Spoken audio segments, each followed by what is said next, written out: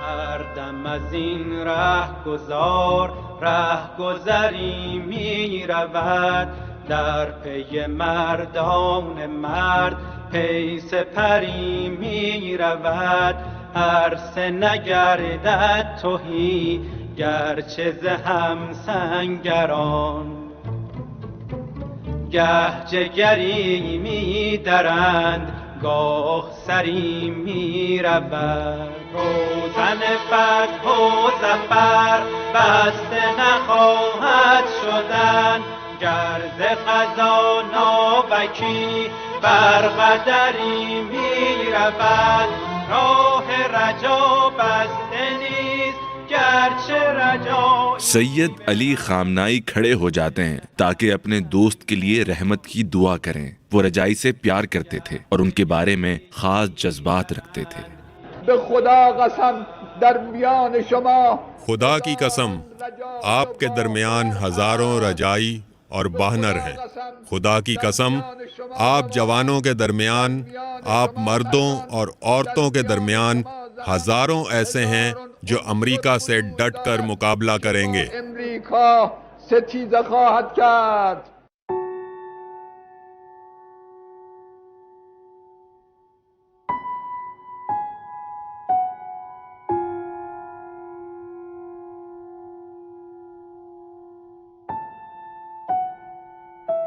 رجائی کے قتل کے بعد ایران ایک مرتبہ پھر صدارتی انتخابات کروائے گا۔ آہستہ آہستہ روح اللہ خمینی کے لیے واضح ہو گیا کہ علماء کا حوزہ علمیہ اور مساجد میں واپس جانا اور سیاسی عہدوں کو دوسروں کے لیے چھوڑنا، چاہے وہ دیندار ہوں، مصلحت نہیں، جیسے مہدی بازرگان تھا، جو کہ انقلاب کی ہویت اور مقاصد کو نقصان پہنچانے کا سبب بنا۔ علماء ہی انقلاب کے ضامن ہیں۔ یہ وہ نتیجہ تھا جس پر امام خمینی انقلاب کے 2.5 سال بعد پہنچے تھے۔ کچھ دن بعد یہ بات ہونے لگی کہ صدارتی انتخابات کروائے جائیں۔ آقا خامنئی اسپتال سے فارغ ہونے کے بعد پارلیمان میں آنا شروع ہو گئے تھے۔ ہم نے ایک نشست کی تاکہ صدارتی امیدواروں کے بارے میں فیصلہ کیا جا سکے۔ سب نے فیصلہ کیا کہ آقا خامنئی کو نامزد کیا جائے۔ ان سے درخواست کی گئی کہ آپ تیار رہیں۔ انقلاب کے بعد تیسرے صدارتی انتخابات میں 5 امیدوار ایک دوسرے کا مقابلہ کرتے ہیں۔ علی اکبر برورش، رضا زور ہائی، حسن غفوری فرد، مہدوی کنی، علی خامنائی۔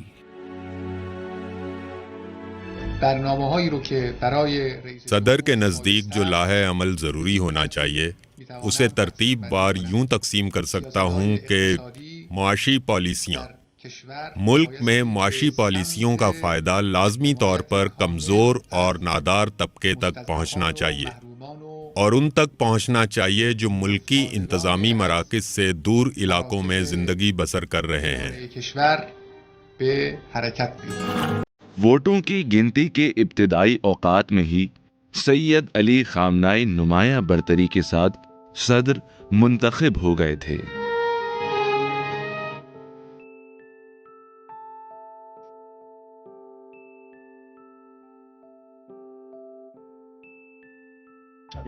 کل حاصل ہونے والے ووٹ 1,60,32,486 ہیں۔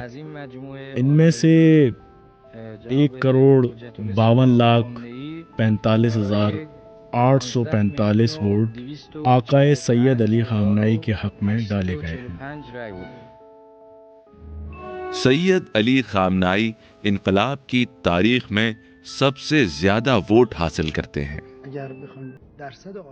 اگر ہم ووٹ کی فیصدی تناسب پر نگاہ کریں، ہمارے پہلے صدر نے 75.9% ووٹ حاصل کیے تھے، تاہم بدقسمتی کے ساتھ وہ سچائی پر اپنی حکومت نہ چلا سکے۔ ہمارے شہید بھائی آقائے رجائی 88.3% ووٹ حاصل کر سکے، اور اب حضرت حجت الاسلام علی خامنئی نے 95% ووٹ حاصل کیے ہیں۔ به خودشون اختصاص میدن۔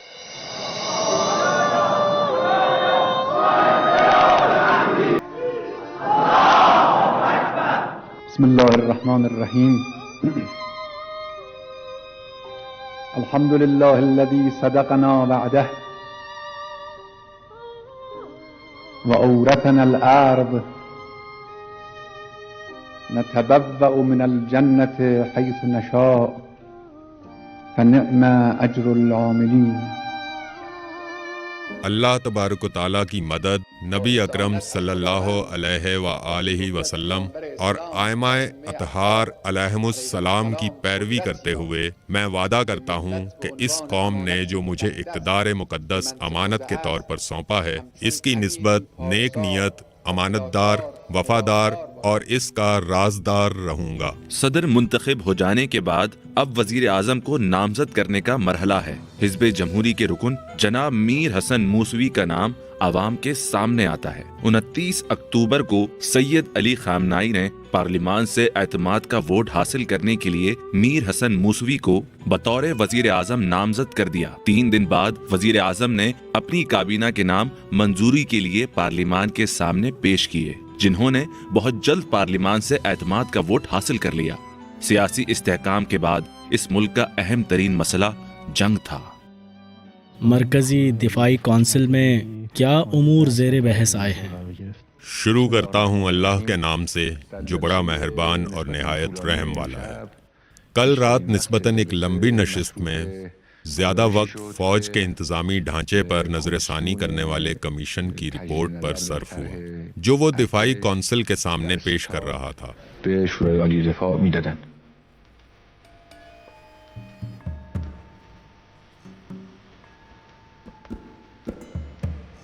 بنی صدر کی برطرفی کے بعد نئے صدر کے لیے ضروری تھا وہ فوج کے اندر بعض سپہ سالاروں کو تبدیل کرے۔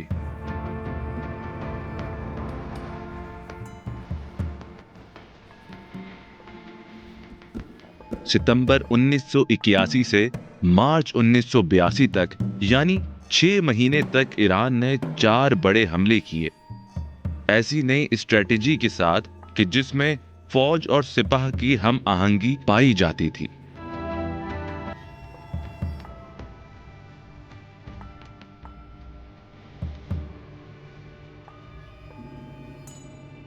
محسن رضائی سپاہ کے سربراہ کی حیثیت سے اور سیاد شیرازی ایرانی بری فوج کے سربراہ کی حیثیت سے سر جوڑ کر بیٹھ گئے۔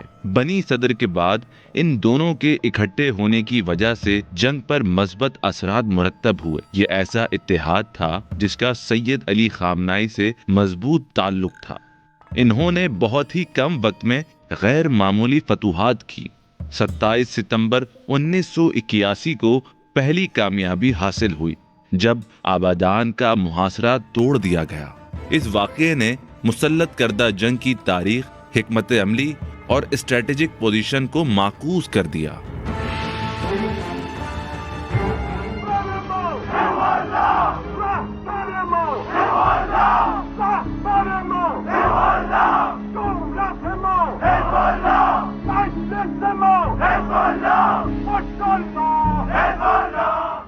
میں اپنے بھائیوں کے سامنے جنہوں نے اس طرح قربانی دی اور جہاد کیا، انہوں نے ایرانی قوم کے لیے ایسی کامیابی حاصل کی، ایک بات بیان کروں گا۔ امام نے ان کے لیے بہت عمدہ کہا۔ امام نے فرمایا، میں آپ کے ہاتھوں اور بازوؤں کو دور سے ہی بوسہ دیتا ہوں اور اس پر فخر کرتا ہوں۔ میرے خیال میں اس سے بڑھ کر کوئی تعریف اور تشکر نہیں ہو سکتا تھا۔ بنی صدر کے برطرفی کے 4 مہینے بعد آبادان کا محاصرہ توڑ دیا گیا۔ اور اسے آزاد کروا لیا گیا۔ بنی صدر کے ہٹتے ہی صورتحال تیزی کے ساتھ تبدیل ہوئی اور تمام افواج ایک ہو گئیں۔ جنگ میں رضاکاروں اور شرکاء کی تعداد میں اضافہ ہوا اور کچھ ہتھیار فراہم کیے گئے، جس سے انکشاف ہوا کہ سابقہ سربراہ مجاہدین سے اسلحہ چھپا رہا تھا۔ علیحدگی اور مخالفتیں پیچھے رہ گئیں اور انہوں نے اتحاد اور یکجہتی کو راستہ دے دیا۔ بسم اللہ الرحمن الرحیم ولا حول ولا قوة الا باللہ العلی العظیم۔ سپاہ پاسداران انقلاب اسلامی کے سربراہ کے مطابق اور ان سے اجازت حاصل کرنے کے بعد میں بطور آپریشن لیڈر گزشتہ حملہ، جسے طریق القدوس کا نام دیا گیا ہے، اس کے موجودہ مرحلہ کا خفیہ کوڈ یا حسین انتخاب کرتا ہوں۔ از رشید به کلیه واحدا، از رشید به کلیه واحدا، یا حسین یا حسین، کلیه واحدا یا حسین یا حسین۔ ایران دفاعی حکمت عملی سے دفاعی حملوں کی طرف بڑھنے لگا۔ 1981 کی گرمیوں سے باسی فوجوں کی عقب نشینی کے ساتھ ایرانی فوجیں پیش قدمی کرنے لگیں۔ وہ فوج جو کچھ پہلے تک اپنے مراکز اور دفاعی خطوط پر یکے بعد دیگرے شکست کھا رہی تھی، اب یہی فوج پیش قدمی کر رہی تھی کہ بستان، دزفل، شوش اور اندمش کو آزاد کروائے۔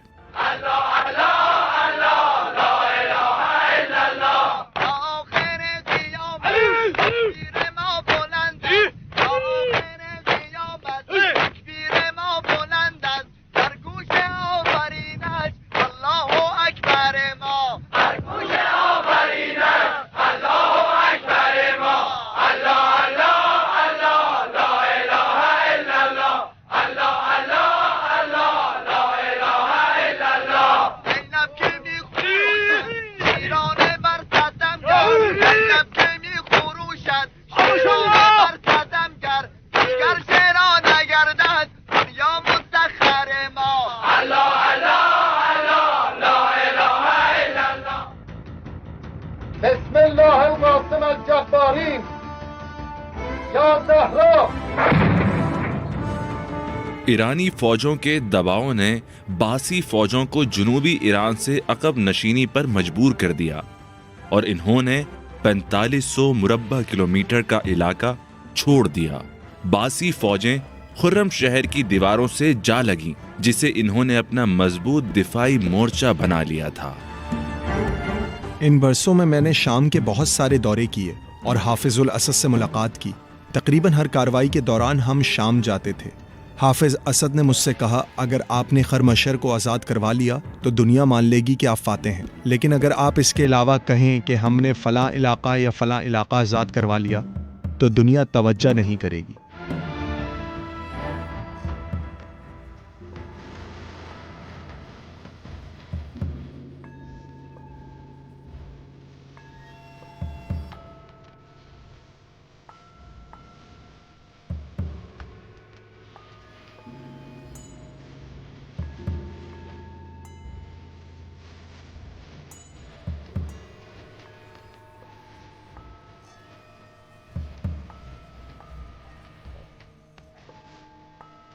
ایرانیوں نے خرم شہر کے باہر سے ایک زبردست حملہ شروع کیا۔ دونوں طرف سے گھمسان کی جنگ ہوئی۔ 25 دنوں کی سخت لڑائی کے بعد 24 مئی 1982 کو خرم شہر آزاد ہو گیا۔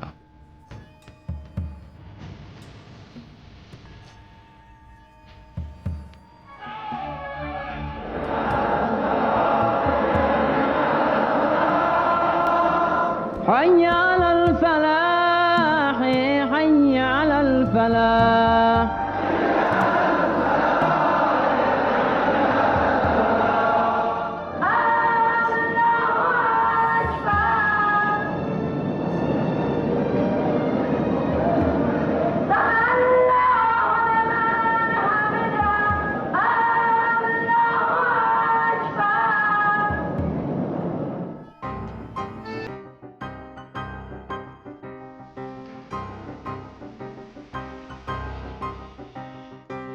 خرم شہر کی آزادی کے ساتھ امام خمینی نے سید خامنائی سے کہا کہ اب وہ محاذوں پر نہ جایا کریں۔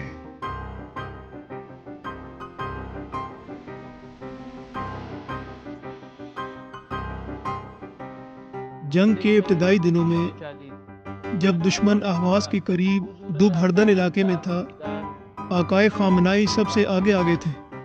انہوں نے اسلحہ اٹھایا اور جاسوسی و دیگر کارروائیوں میں حصہ لیا۔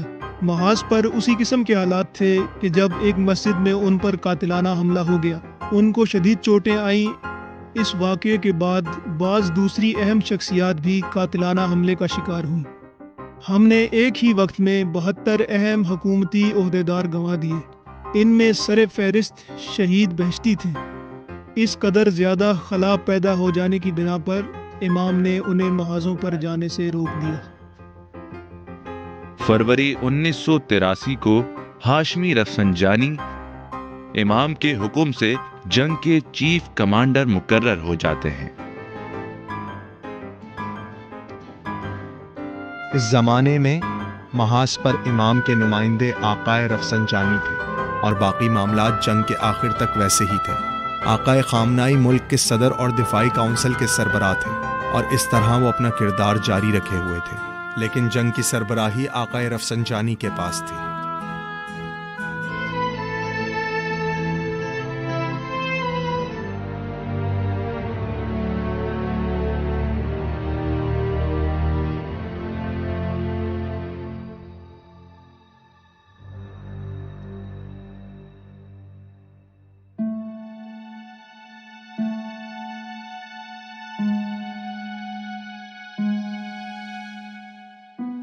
انیس 1984 کے موسم بہار میں ایرانی ایوان نمائندگان کے دوسرے انتخابات کا وقت آن پہنچا۔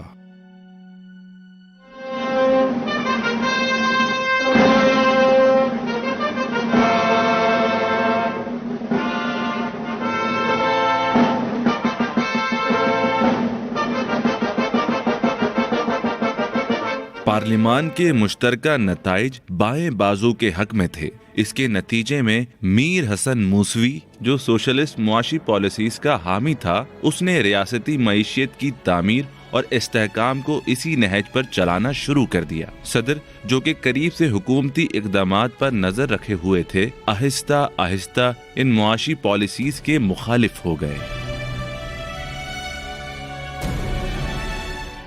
من یه وقتی مثال میزدم تو اون سالهای 60 کی دہائی میں جب ملکی معیشت اور معاشی ماہرین افراط زر کی طرف بڑھ رہے تھے، میں نے اس وقت انہیں ایک مثال دی تھی کہ ایک گاڑی ہے جو کسی بھاری چیز کو اٹھا کر دوسری جگہ پہنچا سکتی ہے، اور آپ بھی اس کے ہمراہ چلتے ہیں۔ آپ اس کے اسٹیئرنگ کے پیچھے بیٹھ جاتے ہیں اور اسے راستے پر چلاتے ہیں اور چلتے رہتے ہیں، لیکن ایک مرتبہ آپ نے گاڑی کو ایک طرف کھڑا کر دیا ہے اور اس بھاری چیز کو اپنے کندھوں پر اٹھا لیا ہے اور راستہ طے کرنے کی کوشش کرتے ہیں۔ اس صورت میں آپ منزل تک نہیں پہنچیں گے، تھک جائیں گے اور وزن اٹھانا آپ کے لیے ناممکن ہو جائے گا، جبکہ آپ کے پاس گاڑی موجود تھی جس سے آپ نے استفادہ نہیں کیا۔ یہ گاڑی اصل میں نجی سرمایہ کاری ہے۔ یہ باتیں اس زمانے میں کہا کرتا تھا، لیکن اثر نہیں ہوتا تھا، کیونکہ ایک خاص قسم کی فضا بن چکی تھی۔ ہم کہتے تھے کہ نجی سرمایہ کاری کی طرف بڑھیں۔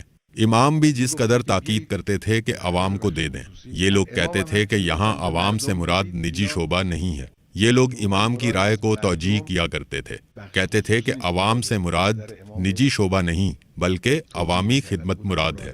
اب یہ کیسے عملی ہو سکتا تھا؟ کہتے ہیں کہ حکومت سارے وسائل اپنے اختیار میں لے اور پھر عوام کی خدمت کرے۔ اس طرح عوام کی باتوں میں سے مطلب نکالتے تھے۔ واضح ہے کہ غلط تھا۔ سید علی خامنائی اور میر حسن موسوی کے مابین اختلافات معاشی پالیسیز کی وجہ سے شدت اختیار کر گئے۔ اس اثنا میں آقا خامنائی موسوی کی حکومت کو برخاست کر سکتے تھے، لیکن نہیں کیا، اور 1984 موسم گرما میں پہلی صدارتی مدت اختتام پذیر ہونے کے قریب سید علی خامنائی نے صدر کے لیے دوبارہ نامزدگی پر عدم دلچسپی کا اظہار کر دیا۔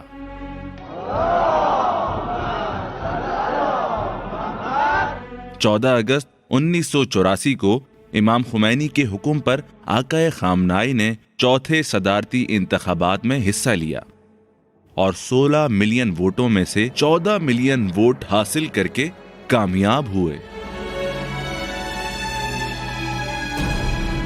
تصمیم جدی داشتم که در انتخابات شرکت نکنم. میرا پختہ فیصلہ تھا کہ میں انتخابات میں شرکت نہیں کروں گا، لیکن امام نے مجھے حکم دیا، مجھ سے کہا تمہارے لیے ضروری اور واضح ہے۔ شرعی حکم اور شرعی ذمہ داری کے تحت امام نے مجھے یہ فریضہ سونپا کہ میں صدارتی انتخابات میں شرکت کروں۔ انتخابات سے پہلے میں نہیں چاہتا تھا کہ امام کی اس بات کو عام کروں تاکہ انتخابات پر اس کے اثرات نہ ہوں۔ میں چاہتا تھا کہ انتخابات اپنے معمول کے مطابق انجام پائیں، لیکن آج آپ ایرانی قوم جان لیں کہ ایک شرعی ذمہ داری ایک فریضہ کے عنوان سے نیز سوائے شرعی ذمہ داری اور فریضے کی ادائیگی کے کسی دوسری نیت کے لیے میں نے اس عہدے کو قبول نہیں کیا۔ میرے حق میں آپ کے ووٹوں کی بھاری اکثریت نے میرے لیے اس عہدے کی سنگینی کو بڑھا دیا ہے۔ من به عنوان رئیس جمهور در پیشگاه قرآن کریم صدر منتخب ہونے کے بعد پہلا چیلنج پارلیمان سے منظوری کی خاطر وزیر اعظم کا نام دینا تھا۔ سید علی خامنائی حزب جمہوری اور پارلیمان کے تمام قوانین سے آگاہ تھے۔ وہ میر حسن موسوی کے ساتھ کام نہیں کرنا چاہتے تھے، جو ملکی تیل اور معیشت کو اشتراکی نظریات کے مطابق چلانا چاہتا ہے، اور ساتھ ہی ساتھ وہ اپنے زعم میں ایوان کے نمائندگان اور حزب جمہوری کے مابین فاصلوں کو کم کرنا چاہتا ہے۔ اس مشکل تاریخی موڑ پر وہ قانونی طور پر حاصل اختیارات کو استعمال کرنے کی اجازت چاہتے تھے۔ وہ ایسے ہم آہنگی رکھنے والے وزیر اعظم کا نام پیش کرنا چاہتے تھے جو ان کے لیے پریشانی کا باعث نہ ہو۔ من در اون برنامه‌ها که رادیو و تلویزیون میرفتن با مردم مصاحبه میکردن بنده همه این میں ان پروگراموں کو جن میں یہ لوگ جاتے اور لوگوں کا انٹرویو کرتے تھے، میں ان سارے پروگراموں کو سنا کرتا تھا۔ ایک ایک شہری سے پوچھتے تھے کہ آپ کو صدر سے کیا توقع ہے۔ جب وہ جواب دیتا کہ مجھے فلاں فلاں توقع ہے تو میرا دل تیز تیز دھڑکنا شروع کر دیتا۔ میں سوچتا تھا کہ برائے مہربانی مجھے بات کرنے دیں، نعرے نہ لگائیں۔ میں ان تمام عوامی اظہارات کو جو وہ بیان کرتے تھے توجہ سے سنتا تھا۔ میں سوچتا تھا کہ عوام کی ساری بڑی توقعات اپنے صدر سے ہیں۔ صدر کا کیا مطلب ہے؟ یعنی مجریہ میں سے وہ واحد شخصیت جسے عوام براہ راست خود منتخب کرتے ہیں۔ تو پھر ان توقعات کو کون پورا کرے گا؟ عوام جو امن چاہتی ہے، سڑکیں، گھر چاہتی ہے، روزگار، تجارتی سرگرمیاں اور ملکی پیداوار چاہتی ہے۔ اسی طرح کی دوسری باتیں جو آپ سب جانتے ہیں اور سن رکھی ہیں۔ شاید آپ میں سے بعض نے ان باتوں کو بیان کیا ہے، لیکن یہ سارے کام تو صدر نہیں کرتا۔ کون ان کاموں کو انجام دیتا ہے؟ یہ وہ کام ہیں جن کی ذمہ داری ملک کا منتخب صدر بعض حکومتی افراد کو سونپ دیتا ہے۔ ملک کے صدر کا سب سے بڑا کام صرف یہی رہ گیا ہے کہ وہ ایک مقتدر، باصلاحیت، نظریاتی اور اہلیت رکھنے والی حکومت کے لیے راہ ہموار کر دے تاکہ وہ ان کاموں کو انجام دے۔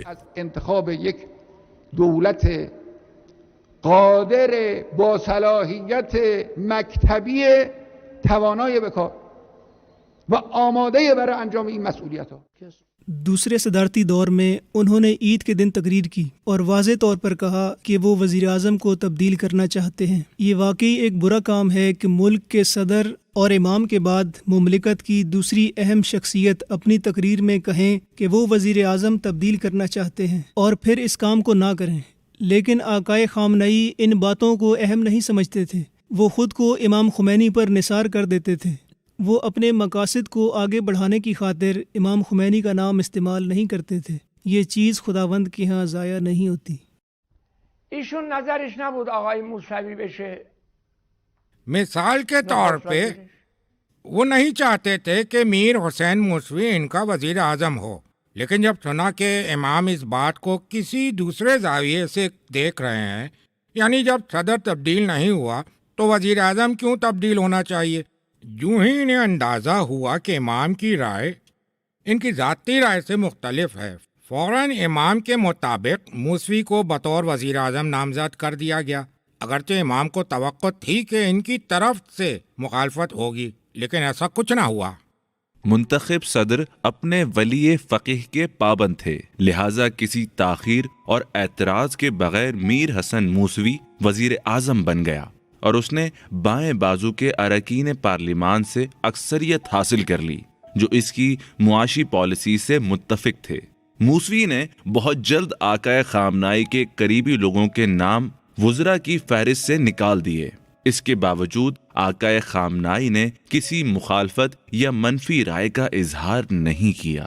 اس زمانے میں کہ جب سید علی خامنائی دوبارہ 4 سالہ دور حکومت کے لیے صدر منتخب رہے، یعنی مسلسل 8 سالہ، اس وقت قانونی پیچیدگیاں کچھ ایسی تھیں کہ وزیر اعظم کو اجرائی امور میں صدر کے مقابلے میں بہت زیادہ اختیارات حاصل تھے اور صدر کا عہدہ تقریباً نمائشی رہ گیا تھا، اور اس دوران وزیر اعظم میر حسن موسوی صدر جمہوری اسلامی کے ساتھ مناسب ہمکاریاں بھی انجام نہیں دے رہے تھے، یہاں تک کہ وزیر اعظم نے ایسے افراد جو صدر محترم جناب علی خامنائی کو پسند کرتے تھے انہیں حکومت سے نکالنا شروع کر دیا، یعنی جو بھی جناب علی خامنائی کا قریبی یا ان کو پسند کرنے والا تصور ہوتا، جیسے پہلے دور حکومت کے وہ وزراء جو صدر محترم کو پسند کرتے تھے وہ ان کے حامی تھے۔ وزیر اعظم میر حسن موسوی نے ان سب کو موجودہ حکومت سے فارغ کر دیا تھا، سوائے میرے، کیونکہ امام خمینی کی تاکید تھی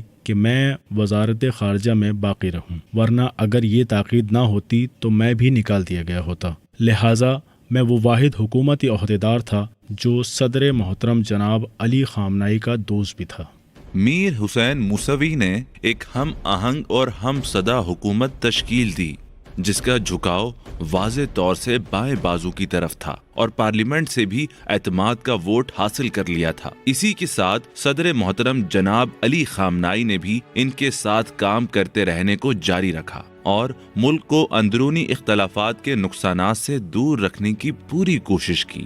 میر حسین موسیٰ اپنی معاشیتی پالیسیوں میں کامیاب نہیں تھا، وہ ریاستی معیشت پر انحصار کر رہا تھا۔ 3 سال تک اس کی معاشیتی پالیسیاں نیم اشتراکی تھیں، وہ ہر چیز کو قومیانے کے چکر میں سرکاری خزانے پر بوجھ بن رہا تھا۔ وہ معیشت، سیاست، ثقافت اور دوسرے شعبوں کے بارے میں مخصوص نظریے کا حامل تھا۔ یہ مخصوص نظریات باعث بنے کہ وہ انقلابی فکر اور صدر کی نظریاتی رائے سے منحرف ہونے لگا۔ جب بھی وزیر اعظم اور صدر کے مابین اختلاف ہوتا تو یہ صدر سید علی خامنائی تھے جو صبر کرتے اور وسعت قلبی، برداشت اور نظر انداز کرنے سے کام لیتے ہوئے حکومتی معاملات جاری رکھتے۔ 1988 کے موسم بہار میں ایوان نمائندگان کے تیسرے انتخابات کے بعد میر حسن موسوی کے ساتھ نئے اختلافات سامنے آئے اور اس نے اپنے استعفے کے ذریعے سب کو حیرت میں ڈال دیا۔ جب اسے اندازہ ہوا کہ نئے منتخب ہونے والے پارلیمانی نمائندگان اس کے تجویز کردہ وزراء کو اعتماد کا ووٹ نہیں دیں گے، اس نے استعفیٰ دے دیا۔ سید علی خامنائی نے اس کا استعفیٰ منظور نہیں کیا اور امام خمینی نے موسوی کے خلاف سخت بیان دیا۔ آپ کے استعفیٰ نے مجھے ورطہ حیرت میں ڈال دیا ہے۔ آپ کم سے کم مجھے یا حکام میں سے کسی کو قبل از وقت مطلع کر دیں۔ کیا آپ کو یہ مستعفی ہونے اور ایک طرف ہونے کا مناسب وقت معلوم ہے، جبکہ اس وقت الہی اقدار کی محافظ قوم اپنے بچوں کو بقائے دین کے لیے قربانگاہ میں بھیج رہی ہے؟ آپ کو اپنا فرض اسلام اور قانون کے دائرہ کار میں رہ کر انجام دینا چاہیے۔ بعض وزیروں کے ساتھ آپ کی مخاصمت کے باوجود ان کی جانب سے رکاوٹ کھڑی نہیں کی گئی تاکہ آپ پہلے کی طرح اپنا کام جاری رکھیں۔ نیز یہ پارلیمان کا قانونی حق ہے کہ وہ کسی بھی اہل اور باصلاحیت وزیر پر اعتماد کا اظہار کرے۔ امام خمینی کے اس بیان کے بعد وزیر اعظم نے اپنا استعفیٰ واپس لے لیا۔ اس عرصے میں ہم نے وزیر اعظم کے انحرافات پر آقا خامنائی کی طرف سے زبردست صبر و تحمل کا مظاہرہ دیکھا۔ یہ چیز ان کے لیے کڑا امتحان تھی۔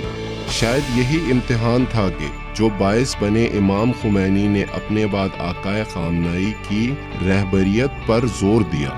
امام خمینی اپنی اس تاکید سے مجلس خبرگان کے نمائندوں کو بھی آگاہ کرتے رہے تھے۔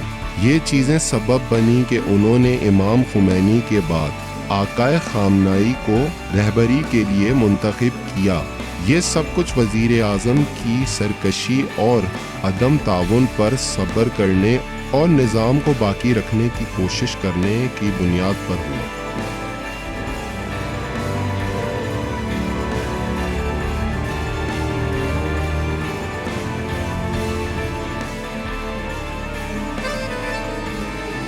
اپنے صدارتی دور میں سید علی خامنائی نے خارجہ اور سفارتی امور پر خاصی توجہ دی۔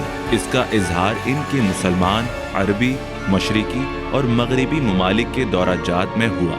خرم شہر کی فتح کے بعد عرب ممالک میں سب سے پہلا سفر شام کا تھا۔ اسد نے شام سے گزرنے والی عراقی تیل کی پائپ لائن بند کر دی، جس نے باعث پارٹی کی معیشت کو نمایاں نقصان پہنچایا۔ آہستہ آہستہ تہران اور دمشق کے مابین تعلقات میں بہتری آئی۔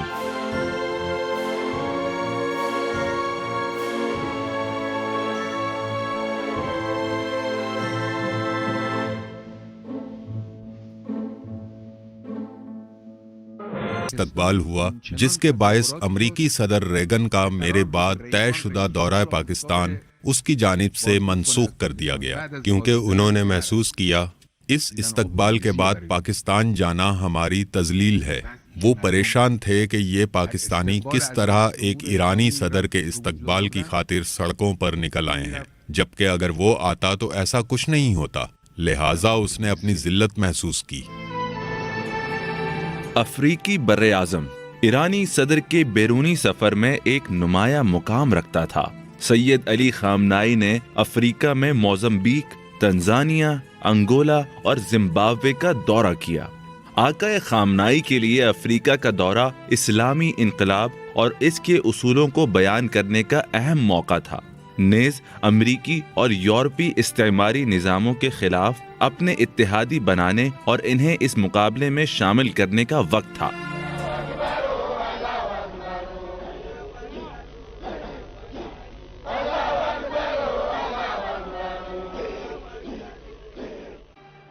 یہ خامنائی کی خارجہ پالیسی تھی، جس کو انہوں نے 6 ستمبر 1986 کو زمبابوے کے شہر ہرارے میں غیر جانبدارانہ تحریک کے اجلاس میں خطاب کے دوران واضح کیا۔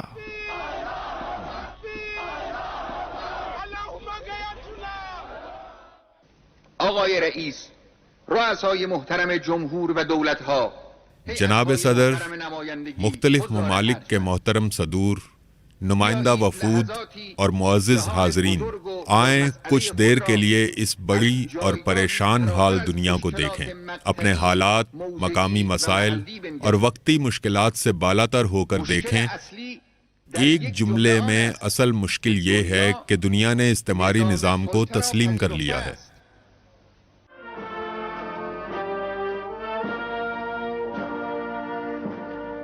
18 فروری 1989 کو ایرانی صدر نے مشرقی یورپ کی بعض کمیونسٹ ریاستوں کا دورہ کیا، بالخصوص رومانیہ اور یوگوسلاویہ گئے۔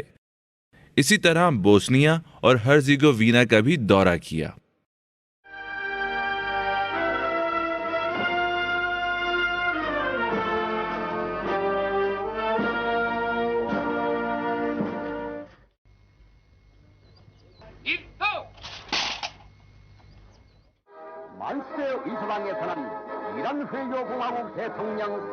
انیس سو 89 مئی کے مہینے میں آقائے خامنائی نے اپنے ایشیا کے سفر میں شمالی کوریا کا دورہ کیا۔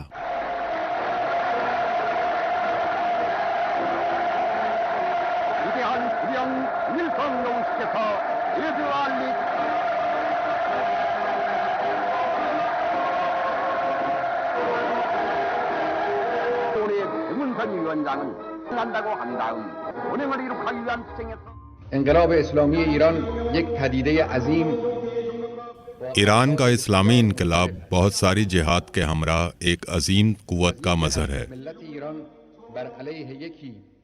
ایک طرف ایرانی عوام نے خطے میں امریکی سامراج کی حامی طاقتور ترین حکومت کے خلاف بغاوت کی اور وہ خالی ہاتھ ٹینکوں اور توپوں کے مقابلے میں ڈٹ گئی۔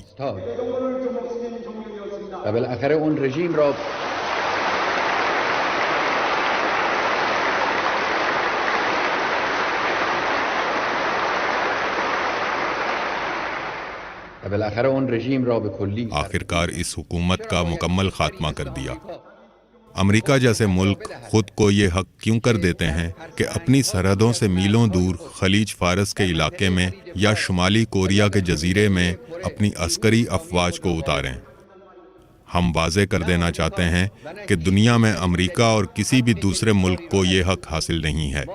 نیز ہم آزادی اور قومی اتحاد پر مبنی کوریا فیڈریشن کی مکمل حمایت کرتے ہیں۔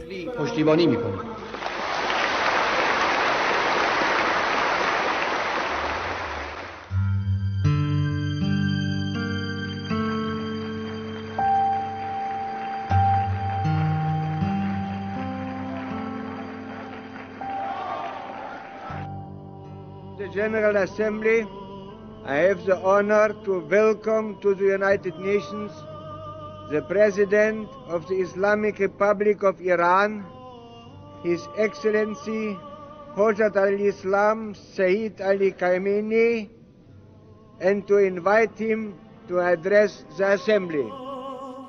وہ جگہ جو زیادہ پرمعنی اور جہاں زیادہ واضح بات ہو سکتی تھی نیو یارک تھی، خاص طور پر اقوام متحدہ۔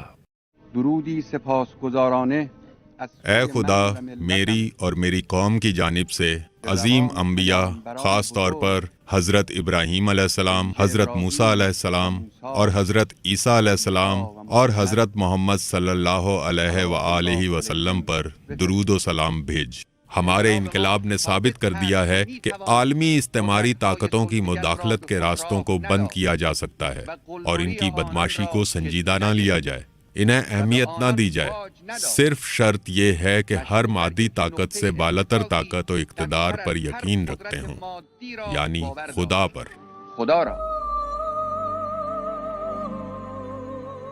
21 جولائی کو ریڈیو سے امام خمینی کا خط نشر ہوا، جس میں اقوام متحدہ کی قرارداد 598 کو تسلیم کر لیا گیا، جس کے تحت ایران اور حزب باس عراق کے درمیان فوری جنگ بندی کا اعلان تھا۔ روند حرکت جبهه‌ها جنگی محاذوں پر جانا اسی شوق، چستی اور طاقت کے ساتھ جاری رہنا چاہیے۔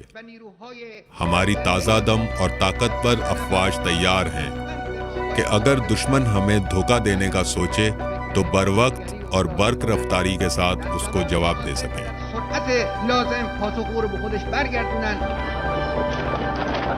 یہ امام سجاد بریگیڈ طویل وقفے کے بعد جو امام خمینی کے حکم پر کئی سال تک جاری رہا، اور اس دوران وہ کبھی محاذ پر نہیں گئے تھے۔ سید علی خامنائی جنوبی سرحد پر اور مجاہدین کے درمیان جاتے ہیں۔ ایرانیوں کی جانب سے جنگ بندی قبول کر لینے کے 3 دن بعد باسیوں نے ایلام اور کرمان شاہ پر ایک بڑا حملہ شروع کیا۔ پھر 2 دن بعد مجاہدین خلق کی فوجیں باسی توپ خانے کی مدد سے ایرانی سرزمین میں پیش قدمی کرتی ہیں۔ انہوں نے اسلام آباد اور کرند پر قبضہ کر لیا۔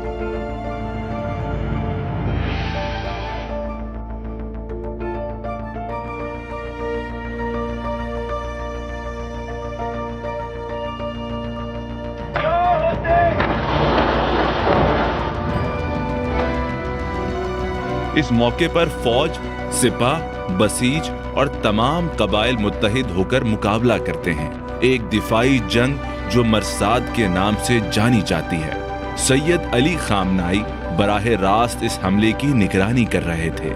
مساجد کے ائمہ جماعت کو محاذ پر بلایا گیا اور انہیں باسیوں اور ان کے اتحادیوں کو عبرتناک شکست ہوئی اور وہ ایرانی سرحدوں سے نکل کر بھاگ کھڑے ہوئے۔